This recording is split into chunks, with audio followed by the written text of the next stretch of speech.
CLAT PG aspirants, welcome to Level Up CLAT PG, your one-stop solution for CLAT PG examination. I know videos की frequency थोड़ी कम हुई है. I am deeply apologetic for that thing, but I am extremely thankful also कि आप हमें जो support थोड़ा बहुत भी सही तो दिखा रहे हो यार. I'm very happy and I'm very thankful to you.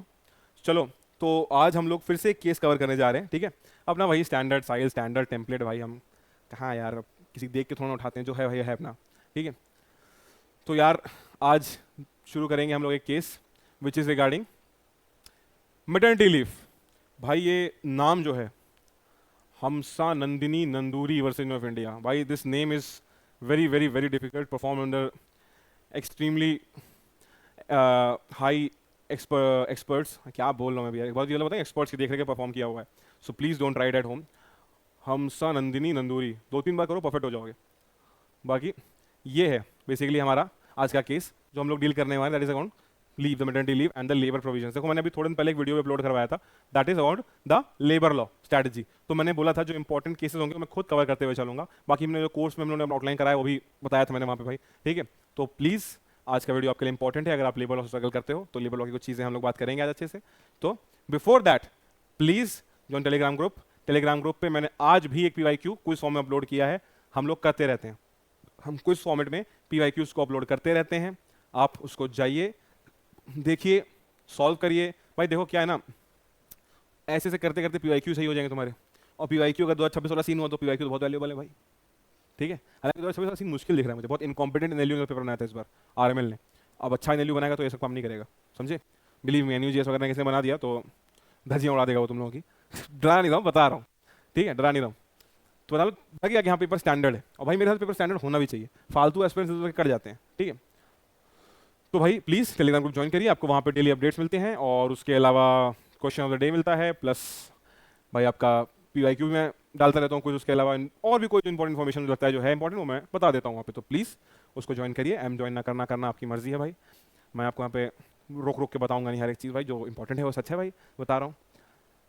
अब हम लोग आते हैं काम की बात करते हैं दोस्तों. चलो, तो Hamsa Nandini Nanduri versus of India, justice JV Pardiwala, justice R Mahadevan की डिवीजन बेंच थी.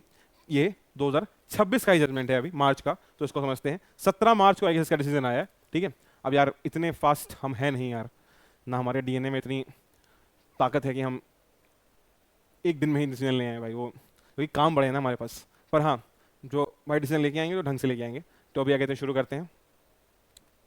तो भाई कुछ बैकग्राउंड फैक्ट समझते हैं. और आज यार मैं आप लोगों को भी एक पैनल ऑफ ओपिनियन देना चाहता हूँ. आपको कोई ओपिनियन लगता है कि यार आपको लगता है कि यार नहीं यार ये ऐसा नहीं ऐसा होना चाहिए, तो भाई आराम से कमेंट सेक्शन में लिखो, कोई टेंशन नहीं है, जो मन में लिख दो, ठीक है? मतलब थोड़ा अभद्र भाषा में नहीं. चलो शुरू करते हैं. तो भाई पहली चीज़ समझ लो कि यहाँ पे हम लोग लेबर लॉ की बात करने वाले हैं, social security code, maternity benefit, ठीक है? और मैटरनिटी बेनिफिट आपको पता होना चाहिए कि एक आर्टिकल में मेंशन है DPSP में. वो कौन सा आर्टिकल है मेंशन करो कमेंट्स में, ठीक है? क्योंकि पता होना चाहिए भाई, वो तो बहुत बेसिक सी चीज़ है. चलो बात करते हैं बैकग्राउंड फैक्ट्स की. सबसे पहले यहाँ पे एक पिटिशनर थी जो कि क्या थी, जो कि थी एक अडॉप्टिव मदर. अडॉप्टिव मदर और मदर में एक डिफरेंस होता है. मदर मतलब अपना नेचुरल उसका चाइल्ड होता है, एंड अडॉप्टिव मदर मतलब जिस औरत ने बच्चे को अडॉप्ट किया. अडॉप्टिव मदर क्या होती है, कौन होती है, इसको पढ़ने के लिए, इसको समझने के लिए you can go to section number, if I am not wrong, section number 13th of the Hindu adoption maintenance act. You will get to know what is adoptive mother. Adoptive mother जरूरी नहीं कि औरत ने अडॉप्ट किया हो, क्या तो उसके पति ने अडॉप्ट किया हो, उसकी पत्नी हो, अडॉप्टिव मदर बन जाएगी. अडॉप्टिव मदर ये भी हो सकता है कि भाई मान लो एक आदमी A है, उसने अडॉप्ट किया बच्चा, ठीक है? अब कल को जाके उसने B से शादी कर ली, तो वो अभी तो कुछ नहीं, अडॉप्टिव मदर बन गई इसकी, ठीक है? तो इस तरीके से कहते हैं अडॉप्टिव मदर. अडॉप्टिव मदर से है कि तो कोई औरत ही अडॉप्ट करे, उसका पति अडॉप्ट कर ले, या जिस आदमी से शादी की करी उसने वो अडॉप्ट कर ले, ठीक है? तो वो अडॉप्टिव मदर. या किसी आदमी से शादी करी जो पहले से अडॉप्ट कर रखा है, वो अडॉप्ट, तो भी अडॉप्टिव मदर हो जाएगी. तो ये औरत यहाँ पे अडॉप्टिव मदर थी एक बच्चे की, और ये एक PIL फाइल करती है, जनहित याचिका. क्या कि भाई section 5 clause 4 of maternity benefit amendment act 2017 जो है, जो कि लेटर इनकॉर्पोरेट किया गया 2020 कोड में. देखो भाई आपको पता है 2020 में लेबर लॉ के वाले अपने वीडियो में बताया था, 2020 में सारे लेबर कोड्स को आपस में क्लब कर दिया गया है. तो भाई यहाँ पे पूछा गया है, यहाँ के 2 clause 3 of maternity benefit act, ठीक? मैटरनिटी बेनिफिट एक्ट, ठीक?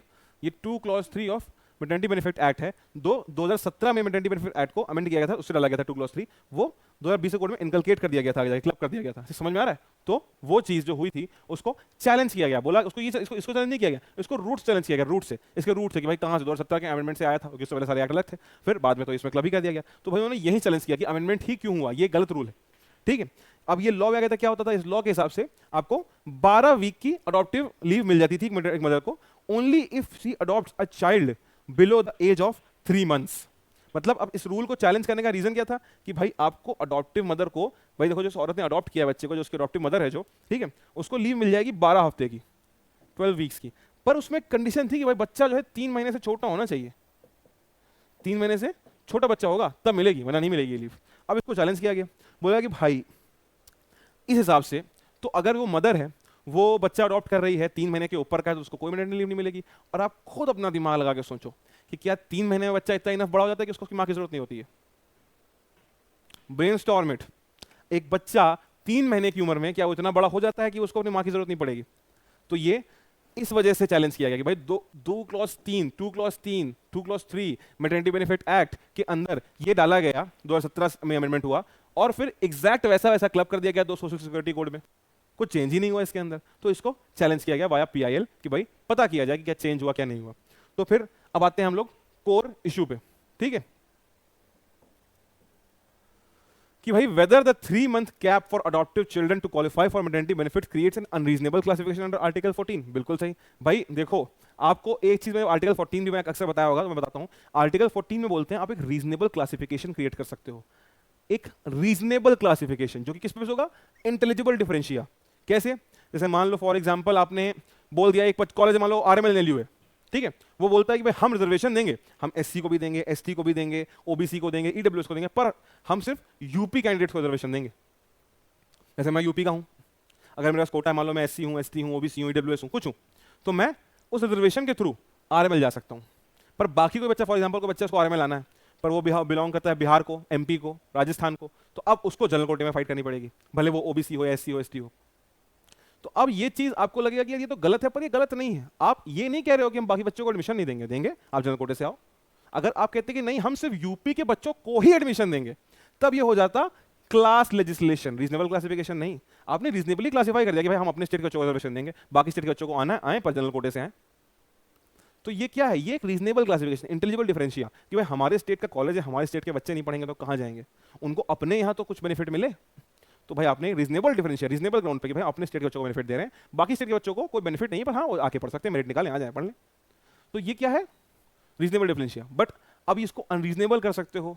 अनरीजनेबल डिफरेंशिया मतलब एक क्लास के बेसिस पे आपने पूरा एक लेजिस्लेशन, एक लॉ बना दिया कि भाई हम एमपी बच्चों को एडमिशन नहीं देंगे, हम बिहार के बच्चों को एडमिशन नहीं देंगे, हम राजस्थान के बच्चों को एडमिशन नहीं देंगे। तो आपने क्या किया? आपने क्लास एक बना दी पर्टिकुलर कि हम राजस्थान के बच्चों नहीं देंगे और एमपी बच्चों को नहीं देंगे, ऐसे करके हमने क्लास बना दी। उसे कहते हैं क्लास लेजिस्लेशन, अनरीजनेबल क्वालिफिकेशन। तो यहां बोला ही जा रहा है कि जो 3 मंथ का एज कैप लगाया हुआ है इन्होंने, क्या एक रीजनेबल क्लासिफिकेशन है, इंटेलिजिबल डिफरेंशिया पे बेस्ड है कि हाँ रीजनेबली 3 महीने के बाद तो बच्चे को जरूरत नहीं पड़ती होगी माँ की। तो क्या ये रीजनेबल है? इंटेलिजिबल डिफरेंशिया, एक अपने दिमाग का इंटेलिजेंस लगा के सोचो उसको, उस पर बेस्ड है ये। उसके अलावा whether denial of leave based on child's age violate a woman's reproductive autonomy and right to dignity under article 21। एक केस यहां पे लिख के जाओ, Suchitra Srivastava versus union of India. उसमें यहां पे एक औरत की रिप्रोडक्टिव ऑटोनॉमी बोला गया था, उसकी आर्टिकल 21 का पार्ट है। Article 21 in allows a woman to have reproductive autonomy, ठीक है। तो यहां बोला गया था कि भाई एक औरत को लीव ना देना किस बेसिस पे? भाई उसके बच्चे की एज के बेसिस पे। क्या एक औरत की रिप्रोडक्टिव ऑटोनॉमी के अविरुद्ध नहीं है? रिप्रोडक्टिव ऑटोनॉमी क्या होती है कि भाई उसकी औरत की मर्जी है ना कि बच्चा पैदा करे ना करे। भाई ये कोई 1911 तो है नहीं कि औरतें होती हैं बच्चा पैदा करने के लिए। और भाई ये जब भी था ये गलत ही था। You can not state such statement with such blatant ease and I should say dumb Fakhri कि आप ऐसे बोल दो कि क्या कहते हैं भाई, आप बोल दो कि औरत सिर्फ बच्चा पैदा करने के लिए होती है। भाई औरत के पास भी अपनी ऑटोनॉमी है रिप्रोडक्शन को लेकर, भाई उसको बच्चा पैदा करना है कि नहीं करना है उसकी मर्जी। अगर उसको नहीं करना तो अडॉप्ट करेगी, she has all the rights to adopt a child, अगर वो लॉ के हिसाब से कर रही है। Article section 5 and 6 of section 5, 6, 10, 11 of adoption maintenance act, Hindu adoption maintenance act, ठीक है। तो वो इस हिसाब से देखते हैं, ठीक है। मुस्लिम्स में अडॉप्शन नहीं होता, उन्होंने स्पॉन्सरशिप होती है, कफाला, ठीक है। चलो उस पर कोई और बात करेंगे जब फैमिली में बात करेंगे, ठीक है। चलो ये चीज़ होती है। तो आपको एक चीज़ समझ में आई कि भाई एक औरत की आप एक एज पे कहते हैं उस पे एक डिफरेंशिया क्रिएट कर दे रहे हो कि भाई एज एक बच्चे की इतनी नहीं है तो हम आपको नहीं देंगे, तो आप एक औरत की ऑटोनॉमी नहीं ब्रीच कर रहे हो। भाई उसके पास भी ऑटोनॉमी है ना, कि भाई मेरी अपनी ज़िंदगी है, मुझे नहीं करना है कहते हैं इस पर्टिकुलर स्टेज से बच्चा, या फिर मुझे इस पर्टिकुलर स्टेज से बच्चा नहीं चाहिए, मैं अडॉप्ट करूंगी। और भाई मान लो अडॉप्शन का प्रोसेस लंबा होता है, बच्चा 3 महीने से बड़ा हो जाए, तब तब तो उसको मैटरनिटी लीव नहीं मिलेगी। और आप खुद सोचो 3 महीने के ऊपर बच्चा क्या उसको बल्कि माँ को नहीं चाहेगा फॉर इज ग्रोथ नरिशमेंट। तो this was the second issue. And third, कि भाई क्या ये प्रोविजन प्रैक्टिकली अनवर्केबल है given the legal delays in Indian adoption process. देखा मैंने, थर्ड पॉइंट वही मैंने कहा था कि भाई कारा गाइडलाइंस, कारा कमिटी होती है juvenile justice and adoption act में प्रॉपर। क्या होती है वो कमिटी? वो बोलती है, वो चिल्ड्रन के अडॉप्शन और केयर की बात करती है, ठीक है, चिल्ड्रन अडॉप्शन रेगुलेशन के बारे में बात करती है। तो अब इसका जो प्रोसेस होता है, एक बच्चे को अडॉप्ट करना, एक बच्चे को लेना गोद, अब for example I don't get married and I want to adopt a child, I want to adopt a son और डॉटर, एनीवन, ठीक है। तो अब मैं अडॉप्ट करना चाहता हूँ, if I want to adopt a daughter, तो मुझे पता होना चाहिए कि भाई मुझसे वो 21 साल छोटी हो, ये रूल है section 11 of the Hindu adoption Indian act. और मैं हिंदू हूँ तो मुझ पर वही लगेगा। तो भाई वो मुझसे 21 साल छोटी हो, और फिर वो जब मैं अडॉप्ट करूँ तो फिर उसके बाद I have to make sure, भाई बहुत सी गाइडलाइंस हैं, because you can not trust a baby girl with a careless 25-year-old dude. आप नहीं ट्रस्ट कर सकते, सच्चाई है। मैं अपने TWS घुमा देता हूँ, मैं अपने भाई मैंने अपना फोन से लेके हर एक चीज घुमा रखी है, बच्चा कहाँ पे ध्यान दूंगा। पर बता रहा हूँ, एक बच्चे को किसी के लिए ट्रस्ट करना सबसे इंपॉर्टेंट कंसिडरेशन होता है बच्चे का वेलफेयर। अब वो वेलफेयर जो है वो कैसे डिसाइड होगा? वो कारा डिसाइड करेगी, कमिटी डिसाइड करेगी, सामने वाले इंसान की जॉब देखेगी, उसके एंटेसीडेंट्स देखेगी, क्या उसका बैकग्राउंड रहा है, क्या उसके पास जॉब है, कल को वो कैसा इंसान है जिंदगी में, रियल उसकी सोसाइटी के बेस पर उसको जज किया जाएगा, तब बच्चा मिलता है। इसमें बहुत टाइम लगता है, साल, 1.5 साल, 2 साल भी लग सकता है। तो मान लो बच्चा तब बड़ा हो गया, मान लो 1 साल लग गया, बच्चा 1 साल का हो गया, आपका 1 साल के बच्चे को मैटरनिटी बेनिफिट, 1 साल के बच्चे को अपनी माँ की जरूरत नहीं है। अब even if a child is 1 year old, that child needs a particular mother, like he needs his mother to be there. And believe me, ये आपके पॉइंट्स नेगेटिव कर देगा, कम कर देगा, अगर आप बोल दो कि मैं नैनी रख दूंगा। जैसे मैं कल को बोलता हूँ कि मैं नैनी रख दूंगा अपने बच्चे के लिए, भाई मैं अच्छा कमाता हूँ, मैं नैनी रख दूंगा। भाई नैनी रखना एक अलग चीज़ है और खुद होना एक अलग चीज़ है, ये आपके पॉइंट्स नेगेटिव कर देगा। You cannot appoint a nanny in your place. You are the parent. You have to take care of the child on your own. So अब इतने सारे ताम झाम प्रोविजंस, इतने सारे डिले के बाद एक बच्चा अगर बड़ा होता है तो फिर सामने वाला जो इंसान है उसको मैटरनिटी बेनिफिट भी नहीं मिल रहा, क्योंकि भाई ये रूल आ गया है। तो आप खुद सोचो कितना अनरीजनेबल रूल है। अब आते हैं हम लोग आर्ग्यूमेंट्स पे, ठीक है। चलो समझो इस चीज को, बहुत दिमाग लगा के समझो, बिल्कुल ओपन थिंकिंग रखना अपनी। पहला यहां पे आर्गुमेंट दिया गया पिटिशनर के द्वारा, जो कि अडॉप्टिव मदर थी, आर्बिट्ररी डिस्क्रिप्शन का। उन्होंने बोला कि भाई वही बात जो मैंने पहले ही बोली थी कि कोई इंटेलिजिबल डिफरेंशिया नहीं है। भाई अनरीजनेबल कैटेगराइजेशन कर रहे हो ना आप, तो भाई क्लासिफिकेशन आप रीजनेबल करोगे, अनरीजनेबल करोगे, मैं समझा चुका हूं आपको। तो कोई इंटेलिजिबल डिफरेंशिया नहीं है कि आप कर रहे हो कि भाई 2 महीने का बच्चा है उसको जरूरत है, 3 महीने से बड़ा मतलब 4 महीने का तो उसको जरूरत नहीं है। मतलब 2 महीने 29 दिन के बाद 30वां दिन लगा, फिर उसके बाद आप 3 महीने के होगा तो आपको माँ की जरूरत नहीं है, उठो आप जाओ आराम से, खुद ब्रश करो, खुद हागो मुंह, तो सब जिंदगी चिले। ये किस हिसाब से आप सोच रहे हो इस तरीके से? कोई इंटेलिजिबल डिफरेंशिया नहीं। दूसरा, क्योंकि भाई डिस्कशन तो उसका ही है ना, कहते हैं लेजिस्लेचर का, तो कोई डिस्टिंक्शन के बेसिस पे एक आर्बिट्रेरी डिस्टिंक्शन है, आपने डिस्टिंक्शन किया है, पर किस ग्राउंड्स पे? क्या रीजनेबल डिफरेंशिया था इसके वजह, क्या इंटेलिजिबल डिफरेंशिया था, क्या रीजनेबल क्लासिफिकेशन था? इल्यूजरी बेनिफिट, मतलब अब इतने लीगल फॉर्मेलिटीज होते हैं चाइल्ड अडॉप्ट करने। मैंने खुद आपको बताया भाई, आपको अपना केस प्रेजेंट करना पड़ेगा, फिर आपका सर्वे होगा, आपको कोई बच्चा अगर गोद लेना है तो ये नहीं जो आपने बॉलीवुड मूवीज में देखा होगा कि एक बड़ा आदमी आएगा, एक बच्चे को पकड़ेगा, आज से मैं तेरा बाप। वो सब नहीं होता भाई, बहुत लीगल प्रोसीजर होता है बच्चे को गोद लेने के लिए, ठीक है। And believe me, getting married and making your own kid is way easier than getting a child at your home by adoption, जो कि इतनी मुश्किल है लीगल फॉर्मेलिटीज में इंडिया में, ठीक है।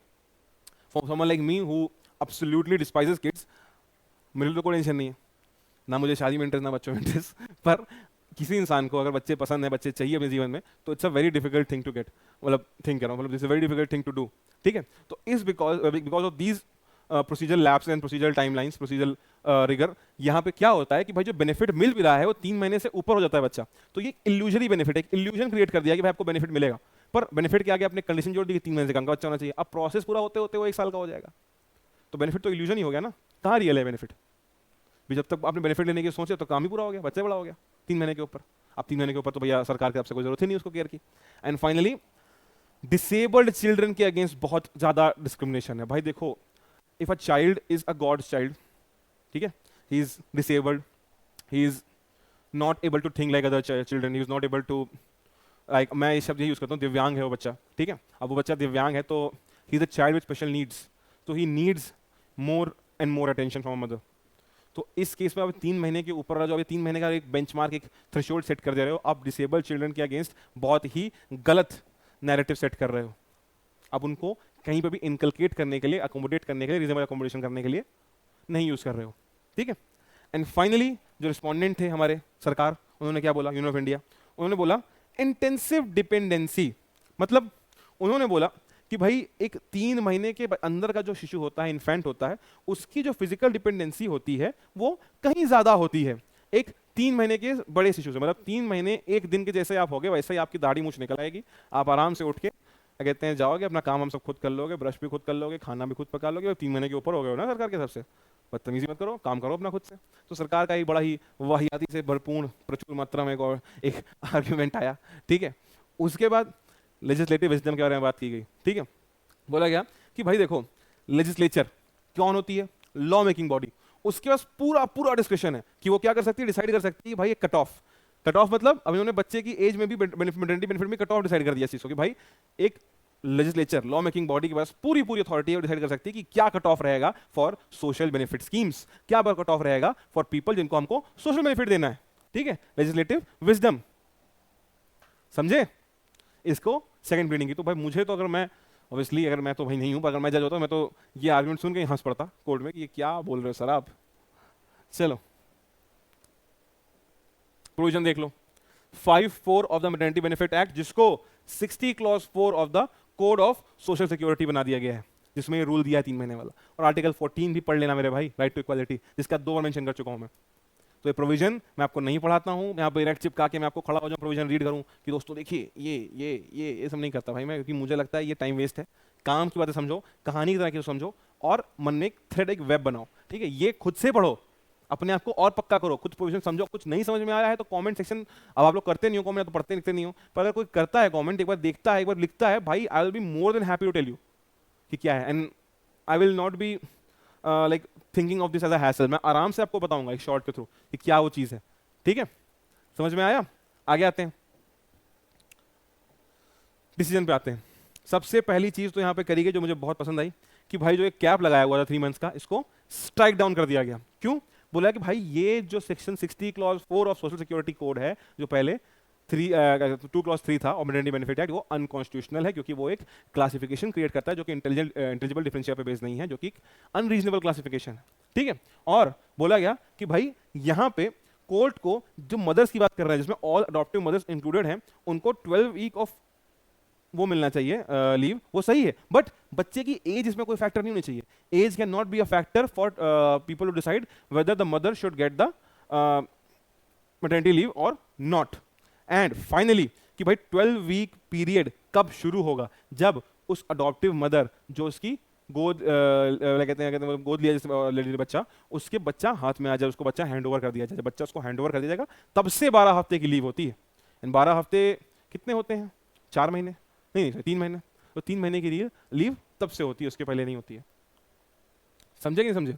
और यहाँ पे बोला गया पैटर्निटी लीव के बारे में, जैसे भाई इस पे भी कहते हैं इशू उठा कि भाई एक माँ को लीव मिलती तो एक बाप को क्यों नहीं लीव मिलती।